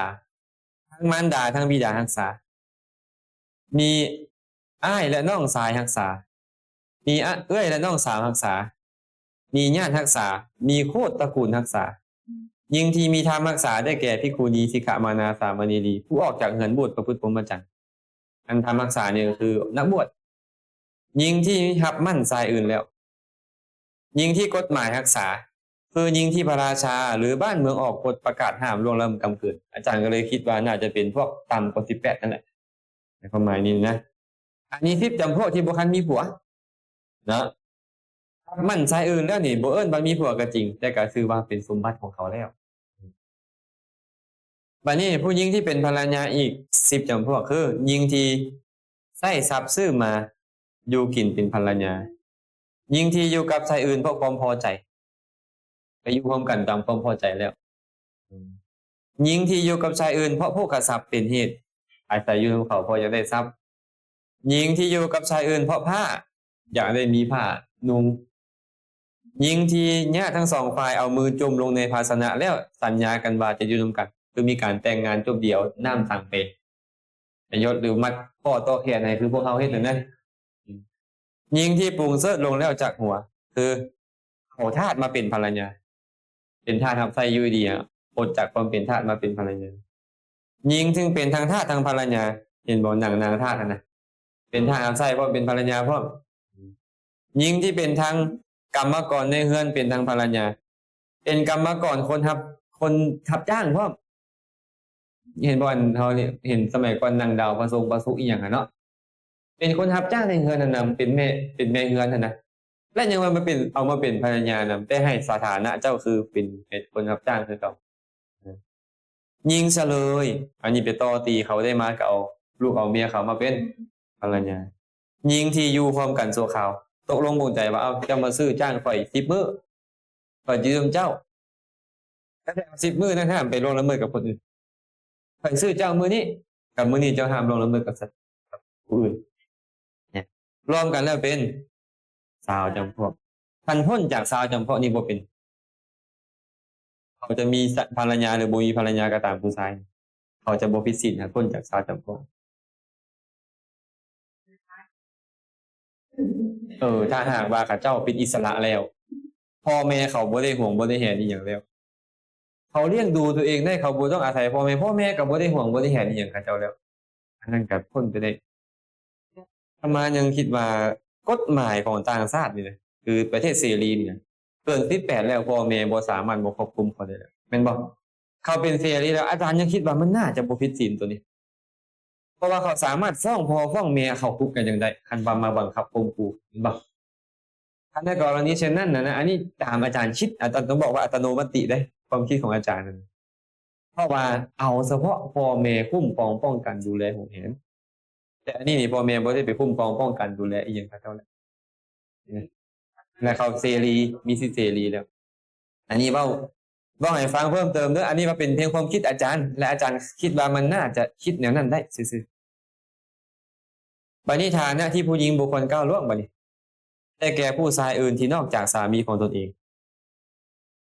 ชายอื่นนอกจากสามีของตัวเองและผู้หญิงที่บ่ควรถึงฐานะชายอื่นเหล่านั้นได้แก่หญิง12จำพวกคือหญิงที่บ่แม่นภรรยา2จำพวกได้แก่หญิงที่รับมั่นชายอื่นแล้วถึงแม้บ่เป็นภรรยาเขารับมั่นเขาแล้วก็บ่ควรไปล่วงละเมิดกับผู้อื่นถ้าไปล่วงละเมิดก็เป็นงานผิดศีลและผู้หญิงที่มีกฎหมายรักษาหญิงที่มีกฎหมายรักษานั้นราชามาออกกฎหมายห้ามเจ้าไปร่วมเสพสมกับผู้อื่นได้ก็คือมีโทษอยู่พร้อมกับผู้หญิงที่เป็นภรรยาอีก10จำพวกภรรยา10จำพวกนี้ก็บ่สามารถไปร่วมกับชายอื่นได้ก็ผู้หญิง12จำพวกนี้หากมีความพอใจเสพเมตุนธรรมกับชายอื่นก็ชื่อว่าเฮ็ดอกุศลกรรมข้อกามีสุมิจฉาจารนี้ผู้หญิงแล้วเอา12จำพวกนี้อันผู้ชายแล้วมันจะเป็นไผก็ตามล่วงละเมิดชาวจำพวกนั้นอาจารย์คิดว่าในโลกโซเชียลเขามักลงกันมักเห็นกับเจ้าเว้าดอกว่าไปเล่นพัวเขาแล้วเป็นที่ตินข้อกามีความจริงยังบ่คันถึงที่ตินข้อกามีแต่ว่าถามว่าผิดธรรมเนียมบ่เฮ็ดให้ครอบครัวเขาแตกแยกบ่อันนั้นบ่ควรเห็นบ่บ่ควรเราต้องแยกระหว่างธรรมกับความสมควรให้ได้ก่อนตามศีลตามธรรมแล้วยังบ่คันผิดข้อนั้นแต่มาเบิ่งความสมควรคันเจ้ามีจิตที่อยากจะให้ผัวเมียเขาแตกแยกกันเจ้าก็เป็นโทษข้ออื่นแม่นบ่เป็นบาปข้ออื่นเนาะเอามามุสาวาทบัดนี้มุสาวาทสิได้ลงเลยเวลาใน1มื้อนี้มุสาวาทคือการเว้าตัว1เป็นเรื่องที่บ่จริง2มีความคิดจะให้เขาเข้าใจคลาดเคลื่อนจากความจริง3มีความพยายามอันเกิดจากความคิดนั้น4ผู้อื่นฮู้เนื้อความนั้นสมมุติว่าเขาอยากตัวเขาคิดว่ามันบ่จริงเขาก็เลยไปเว้า เขาอยากให้เขาเข้าใจคลาดเคลื่อนแล้วเว้าออกไป เขาฮู้ว่าเขาเว้าผิดศีลข้อมุสาวาทแล้วมุสาวาทนั่นเฉพาะผู้อื่นเชื่อถือแล้วทำลายประโยชน์ของผู้อื่นเท่านั้น จึงจะเป็นกรรมบทผิดศีลแต่บ่เป็นกรรมบทก็มีแค่ตัวเรื่องบ่จริงผิดศีลแล้วแต่จะเป็นกรรมบทคือเขาถือเอาเป็นสาระโอ้คือสิแม่นแบบนั้นแท้ถ้าเขาถือเอาเป็นสาระและเป็นกรรมบทคันเขาบ่ได้ถือบ่ได้เชื่อถือยังบ่เชื่อถือดอกยังบ่เป็นอาบัติยังบ่เป็นอันกรรมบทแต่ผิดศีลบ่ผิดศีลเพราะเว้าคลาดเคลื่อนจากความจริงแล้วเดี๋ยวเนาะเรื่องบ่จริงอยากให้เขาเข้าใจคลาดเคลื่อนพยายามแสดงออกไปและเขาเข้าใจคำว่าแสดงออกไปนี่นะจะออกไปทางกายทางวาจาก็ตาม สมมุติว่าแม่ของตุ้ยนี่นะเห็นอยู่เห็นครูบาเวทมีคนมาถามแม่ของตุ้ยเห็นครูบาเวทบ่เห็นก็ออกทางวาจาบ่ผิดศีลแม่ของตุ้ยโบกมือทางกายทางวาจาแต่ผิดศีลข้อมุสาวาทคือเก่าแต่ถ้าบ่แม่นมุสาวาทต้องเว้าออกมาตัวบ่แม่นเลยกายก็เป็นได้เป็นหยังเพิ่นบอกว่าวจีกรรมแม่พงพรอีหยังคือบอกว่าวจีกรรมเพราะว่าโดยส่วนหลายแล้วเว้าออกมาทางวาจาตัวนี่นะทางกายซะหน่อยซึ่งเอิ้นวจีกรรมแม้แต่ซอเสียดเว้าคำหยาบเป็นหยังอันเนี้ยเขาเฮ็ดกันเป็นการด่าบ่อันนี้อาตมายกให้เห็นบ่แม่นไปเฮ็ดให้พ่อไม่ออกเลยคือว่าเขาเฮ็ดแบบนี้เห็นน่ะเนาะเป็นการด่านี่เป็นคำหยาบบ่เป็นคำหยาบแต่ว่าบ่มีทางปากบ่ล่ะบ่มีคำเว้าที่เป็นทางกายถ้าเป็นข้อพรุษาวาจาคือเขาแต่เป็นกายเนี่ยเป็นไปทางกายแต่เพิ่นว่าวจีกรรมเพราะส่วนหลายเป็นไปทางวาจาโดยที่สุดแม้แต่การลักขโมยนี่นะการลักขโมยเนี่ยเป็นกายกรรมแม่นบ่เฮาเว้าเมื่อกี้นี่สร้างให้ลักขโมยได้บ่นี่ก็ผิดศีลทางวาจาแต่ส่วนหลายได้เป็นไปทางกายเพิ่นก็เอิ้นว่ากายเนี่ยกรรมฆ่าสัตว์เนี่ยสร้างให้คนอื่นฆ่าได้บ่เป็นวาจาหรือเป็นกายสังฆ่าก็เป็นวาจาแต่เป็นหยังเพิ่นเอิ้นว่ากายเนี่ยกรรมเพราะส่วนหลายเป็นไปทางกายเท่านั้นอันนี้เราต้องเข้าใจเพิ่มแบบนี้นํถ้าเป็นปณาธิบาตคือกันตั้งเขาฆ่าเนาะต่อไปเป็นองค์ประกอบของปิสุณวาจาวาจาส่อเสียด1คนอื่นที่ตัวเองจะยุยงให้แตกกันอย่างน้อย2คนขึ้นไป2เป็นความผู้มีความมุ่งที่จะให้เขาแตกกันโดยคิดแบบว่าคนเหล่านั้นจะแยกจากกันจะเว้นทางจากกันเสียได้โดยอุบายนี้หรือว่าความอยากจะให้ตนเป็นที่ฮักของคนหนึ่งโดยในว่าเขาจะเป็นที่ฮักของเขาเป็นคนที่เขาสนิทสนมได้ด้วยอุบายนี้สมมติว่าแม่ออกนิ่งนี่นะอยากให้แม่ส่วนเพลงสนิทสนมนำอยากเป็นสนมก็เลยไปซอเทียบจ้ะแม่ผู้นั้นน่ะเป็นอันนี้แนวนั้นเว้าให้แม่แนวนี้แนวนั้นสินะนิ่งเป็นหยังนิ่งๆอิสุณวาจาแม่นบ่เดี๋ยวตุ้ยคือการสมมุติเนาะอยากให้แม่หมอนเป็นที่ฮักไปเว้าว่าไอ้หมอนเบิ่งไอ้บี้แม่แล้วมักเว้าให้เจ้าเนาะเพิ่นว่าคือกันแม่นบ่อยากให้เป็นที่ฮักหรือว่าจะเป็นถือกันเอาแท้เอาว่า2คนนี่เบิ่งก่อนนะให้เฮ็ดให้เคยมีเรื่องราวเกิดขึ้นอันนี้เว้าเรื่องประกอบให้ฟังมีพระ2องค์กันเอาแท้เอาว่าพระ2องค์นี่ฮักกันได้ฮักกันว่าเลยได้อยู่มามื้อหนึ่งเทวดาเห็นฮักกันหลายบ้าสิบ่แตกกันจักเทื่อบ่2องค์นี่นะลองเบิ่งก่อนนะเพิ่นว่าลองเบิ่งก่อนก็เลย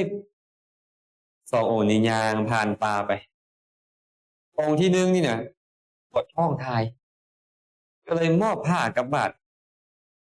ให้องค์ที่2นี่ไปอาวุโสข่อยปวดท้องสิไปทายก่อนองค์นี้ก็ถือบาตรถือผ้าเนี่ยเดินท่าอยู่ทางพุ่นองค์ที่2ก็เข้าไปทายพอทายได้เพียงว่าก็มีแฮงแล้วบัดนี้ได้ทายแล้วนะย่างออกมาปรากฏว่าเทวดาเนี่ยปลอมตัวเป็นผู้หญิงเฮ็ดคือกำลังมีอีหยังกันออกมาเลยนุ่งสิ้นนุ่งผ้ายังบ่ทันสำเร็จนะเฮ็ดจับผ้าแบบนี้นะเน็บออกมาสินะเสื้อบ่นุ่งแล้วก็ย่างเอาตามหลังพระมาองค์ที่2น่ะบ่เห็นโด ตัวผู้ที่เข้าไปทายนะองค์ที่หนึ่งนี่เห็น เทวดาจงใจอยากให้ผู้ที่หนึ่งนี่เนี่ยเห็นว่าองค์นี้นี่เสพเมถุนธรรมองค์นี้เห็นปุ๊บทิ่มบาททิ่มจีวรเลยพระสัวพระอันธพาลพระบดีนับตั้งแต่มื้อนี้เป็นต้นไปเฮาคาดกันว่าซั่นเอาบ่ฮู้เรื่องเลยองค์เนี่ยซื่อๆก็เป็นอย่างนี้นี่เห็นบ่เนี่ยอันกล่าวตูมาคือกล่าวตูด้วยความบ่จริงโทษของมุสาวาทคือเฮาเว้ากันมาแม่นบ่บัดนี้ไปฮอดปึ๊บบัดเนี่ยไปลงมือลงปฏิโมกข์องค์ที่หนึ่งนี่ไปเห็นองค์ที่สองก็เลยบอกว่าค่อยบ่ลงปฏิโมกข์ร่วมกับพระทุศีลจังได๋ก็บ่ลงองค์นี้เป็นปาราชิกแล้วก็เว้าแต่เราเข้าใจจังซั่นแท้แม่นบ่โอ้เดือดร้อนเลยเทวดาค่อยคิดว่าฮักกันปานนี้สิบ่แตกกันได้บ่แม่นเด้อนี่ฮักกันก็แตกกันได้เด้ก็เลยไปบอกแกองค์ที่สองว่าอาจารย์มื้อนั้นที่อาจารย์ไปบอกองค์ที่หนึ่งเนาะไปบอกองค์ที่หนึ่งว่าอาจารย์มื้อนั้นนี่ขาน้อยนี่แหละปลอมตัวเป็นผู้หญิงนำก้นพระสหายของท่านออกมาสหายของท่านบ่ได้เสพมีทุนธรรมดอกยังไปคืนดีกันได้หลังจากผ่านไปตายเทวดาตกนรกอเวจีโอแอแม่ไปยั่วผู้ทุศีลเจ้าอยากร้องกะยะแต่ไปโอแอผู้ทุศีลผู้มีศีลเจ้าไปโอแอกับผู้มีศีลเจ้าอยากร้องกะยาตายแล้วตกนรกอเวจีมาชาติสุดท้ายมาเกิดในตระกูลของคนที่มีเงินแน่มีศรัทธาออกบวชนับตั้งแต่มื้อเราออกบวชผู้หญิงเนี่ยผู้ที่เกิดจากกรรมนะมันก้นเราตลอดเลยไปบิณฑบาตก็มีผู้หญิงนำก้นไม่ออกก็เอาอาจารย์อันนี้สำหรับอาจารย์เด้ออันส่วนที่สองสำหรับหมู่อาจารย์นั่นเด้ออันนี้ก็ว่าเป็นเพื่อเขาเจ้าเว้าหยอกเดี๋ยวเบิ่งก็บ่มีไผก็คือบ่ได้ถือสาหยังแล้วก็ไปแต่ละมื้อแล้วเป็นอันนี้เขาก็เลยซ้ำกันเอิ้นว่าซ้ำได้บ่ไปเล่ากันนะเว้ากันไปเว้ากันมาเล่ากันไปเรื่องราวของพระราชาไปหาพระราชาปุ๊บพระราชาก็จอบเบิ่งบัดนี้มาจอบเบิ่งก็เห็นผู้หญิงพระยางเขาที่ห้องผู้หญิงกันยางเขาที่ห้องถ้าออกมานอกผู้หญิงก็ออกมานำพระราชาก็ให้ทหารอ้อมไปหมดพาขึ้นไปเทิงกุฏิไปกวดสอบเบิ่งหมดแม่นยังมหาบพิตรสอบมึงอาจารย์เคยแบบนี้เฮ็ดแบบใดอาจารย์เอาผู้หญิงเข้ามานำนี่น่ะบ่มีนะมหาบพิตรบ่มีจังได๋ก็ต้องเห็นกับตานะเพิ่นว่าฉะนั้นเฮาอย่าเชื่อแต่สิ่งที่เฮาเห็นหลายเด้ต้องฟังเหตุผลพระเจ้านำได้เวลาเนาะไปสอบเบิ่งก็บ่มีแท้เพิ่นเข้าไปในห้องก็เห็นผู้หญิงนำเข้าไปอีกไปเบิ่งก็บ่มีเพิ่นออกมาก็ผู้หญิงนำออกมาไปเบิ่งก็บ่มีโอ้พระราชาระลึกได้อันนี้เป็นกรรมของเพิ่นเด้อสุดท้ายอะไรนี่เนาะเพิ่นนี่นะก็ขอเป็นโยมอุปถากซะอาจารย์บ่ต้องไปบิณฑบาตดอกบ่ไปใส่บาตรอาจารย์ดอกแบบนี้น่ะเขาน้อยสิขอเป็นโยมอุปถากเองอาจารย์อย่าประมาทเด้อปฏิบัติธรรมโลดเพิ่นก็ยังเว้าให้เราคือเก่าเว้าให้เราว่ามีสหายเป็นผู้หญิงนำก้นตลอดนอนก็นอนนำผู้หญิงนั่งก็นั่งนำผู้หญิงว่าสินะเอาเหลือใจเราก็ได้แล้วบ่เนาะบัดนี้เนาะเป็นเรื่องเป็นความขึ้นไปฮอดพระพุทธเจ้าพุทธเจ้าก็จักติที่เตียนโอ้ยพระเจ้าก็ตกนรกก็ย้อนปากนี่แหละย้อนเจ้ากระทำความชั่วนี่แหละเจ้าเฮ็ดแบบนี้กับผู้มีศีลเจ้าจะตกนรกเกิดมาชาตินี้เจ้าก็ยังเป็นแบบนี้อีกเจ้ายังสิทางความบ่ดีอีกบ่เศร้าเด้อเจ้าจงอดกลั้นเด้อพราหมณ์เด้อเอิ้นเพิ่นว่าพราหมณ์จงอดกลั้นสุดท้ายก็ยังค่อยบรรลุเป็นพระอริยเจ้าได้บ่แม่นธรรมดาเด้อนี่นะอันอยากจะลองให้เขาแตกแยกกันซื่อๆก็ได้บ่เป็นอนันตริยกรรมบ่แต่ว่าคันว่าให้ทรงแตกกันต้องเป็นพระเฮ็ดจึงได้และต้อง9องค์ขึ้นไปจึงได้ข้างละ4องค์ที่9เป็นคนเฮ็ดให้แตกแยกอันนี้บ่เอิ้นว่าแต่ว่าไปเฮ็ดให้ผู้มีศีลแตกกันเนาะใจปิสัญญาวาจาแล้วเนาะแสดงว่าเจ้าต้องการให้คนอื่นแตกมีความพยายามมันเกิดจากความคิดจะให้เขาแตกกันและคนที่ตนที่แตกกันนั้นฮู้ความนะฮู้ว่าเจ้ามาเว้าแนวนี้คนฮู้ว่าเมื่อคนทั้งสองฝ่ายแตกกันแล้วเท่านั้นจึงจะถึงความเป็นอกุศลกรรมบทแต่ถ้ายังบ่แตกกันเป็นเพียงอกุศลกรรมเท่านั้นบ่ถึงความเป็นกรรมบทว่าเนาะเพียง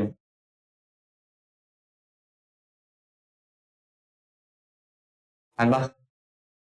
แสดงว่าคันเขาแตกกันกรรมบทยังเกิดคันเขายังบ่แตกกันเป็นเพียงอกุศลกรรมแต่อกุศลกรรมก็เล่นงานหนักเลยได้ใจบ่ดีนี่นะให้เขาแตกกันแล้วนักก็หันองค์ประกอบของพรุษาวาจาบัดนี้พรุษาวาจาคือการด่าหนึ่งคนอื่นที่ตนจะด่ามีอยู่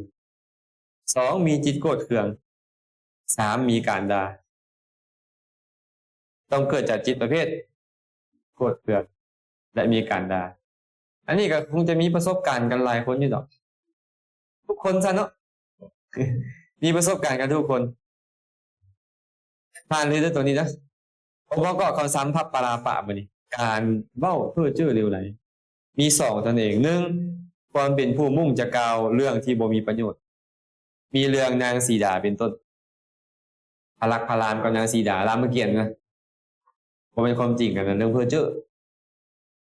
สองมีการกล่าวเรื่องให้ประโยชน์เช่นนั้นสององค์นี้เท่านั้น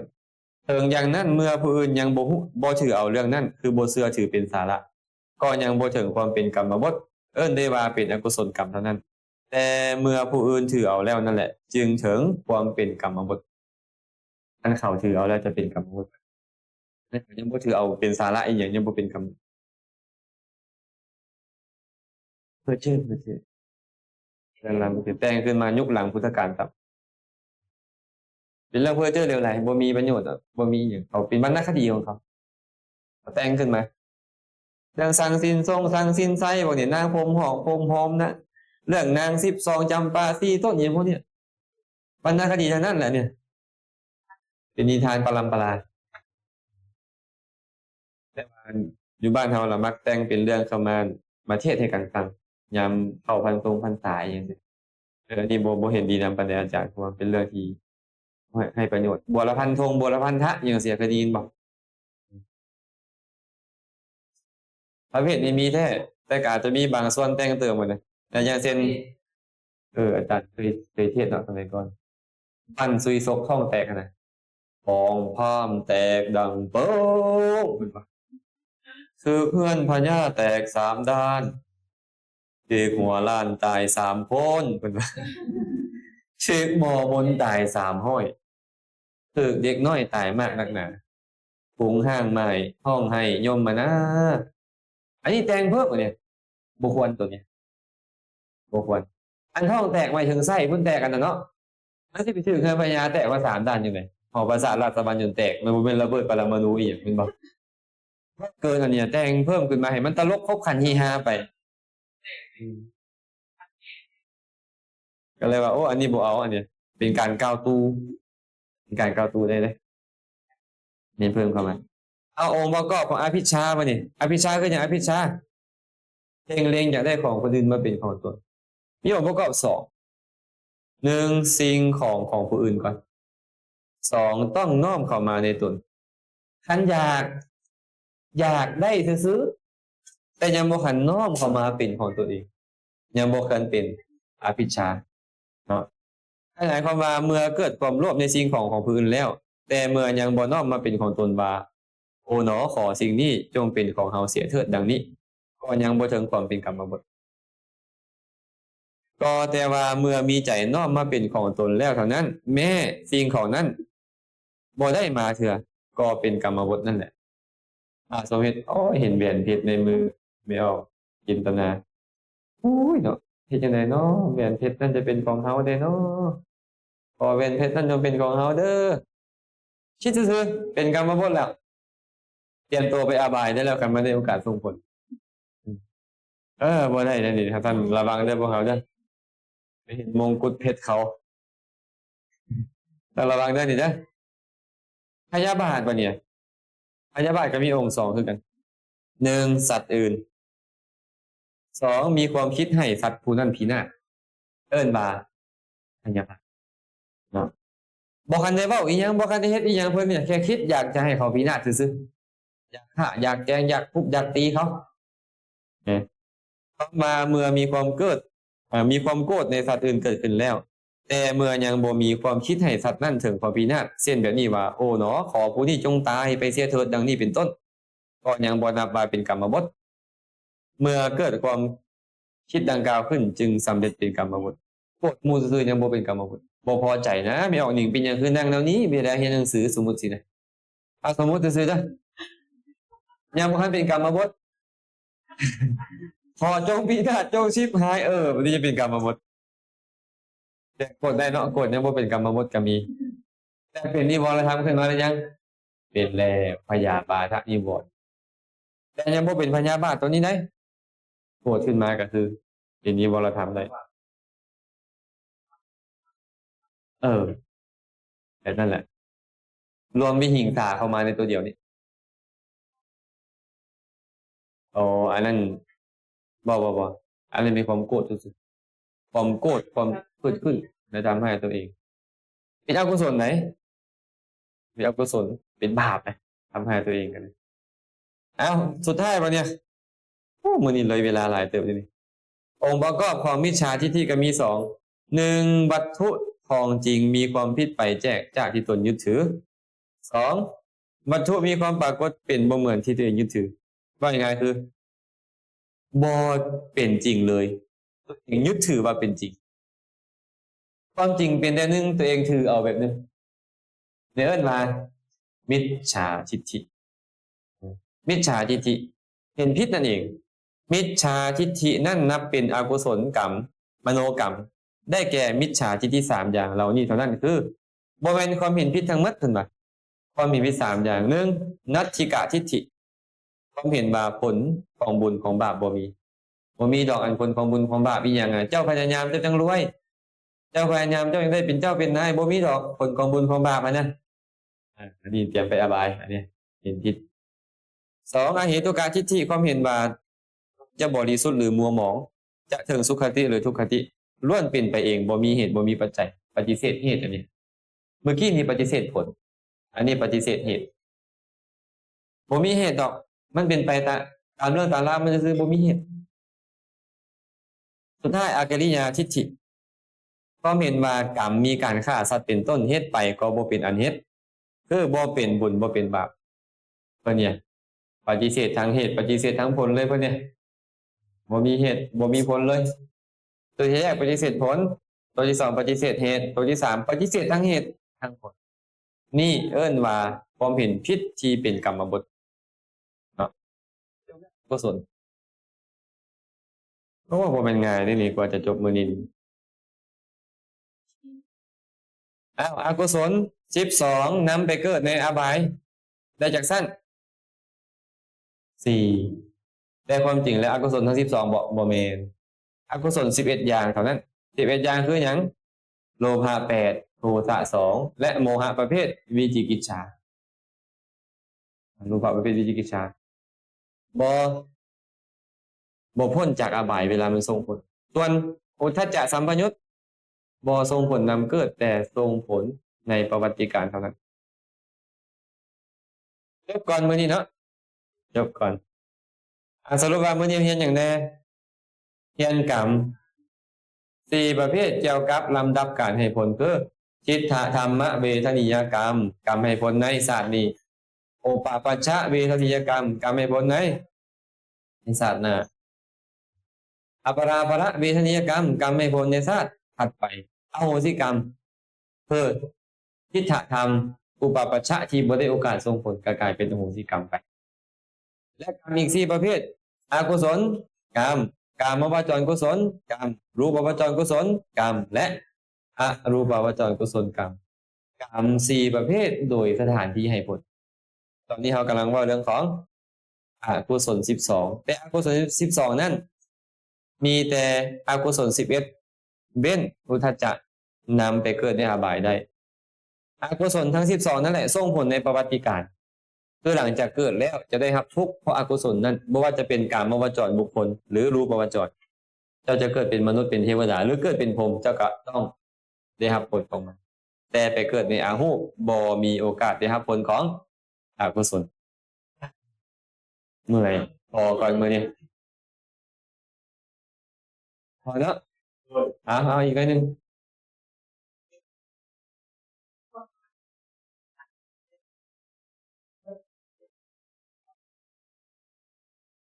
เอ่อ เอ่อจริงเราต้องเข้าใจไปนี่ว่าการขออโหสิกรรมขอขมากรรมมันบ่ได้เป็นปัจจัยให้บ่ได้เป็นปัจจัยให้กรรมเก่าของเราหายไปที่เราเฮ็ดแต่ว่าตอนที่แม่ออจินดาราตั้งใจดีเป็นกุศลมีจิตใจที่อยากจะเปิดเผยสิ่งที่บ่ดีของตัวเองแล้วขอกระทำคืนนี่ก็ว่าสติสัมปชัญญะเป็นบุญเกิดขึ้นตอนนั้นน่ะแต่บุญของแม่ออจินตนาเฮ็ดในครั้งนี้เนี่ยกายกรรมวจีกรรมังก็ตามบอกไปหั่นน่ะพุทธังอโหสิธัมมังอโหสิอิหยังก็ตามบ่สามารถเฮ็ดให้กรรมเก่าที่เคยเฮ็ดมาหายไปกรรมเก่าก็ยังเป็นกรรมเก่านะกรรมบ่ดีนะแต่เราสร้างกรรมดีใหม่ถ้าท่านขอขมาดูๆดีบ่ก็ดีเนาะก็ดีแต่บ่เฮ็ดสิ่งที่บ่ดีเลยมันดีกว่าต้องบ่ต้องตามมาขอขมาครับสำนี้เนาะอนุโมทนาบุญนำทุกคนทุกท่านเด้อ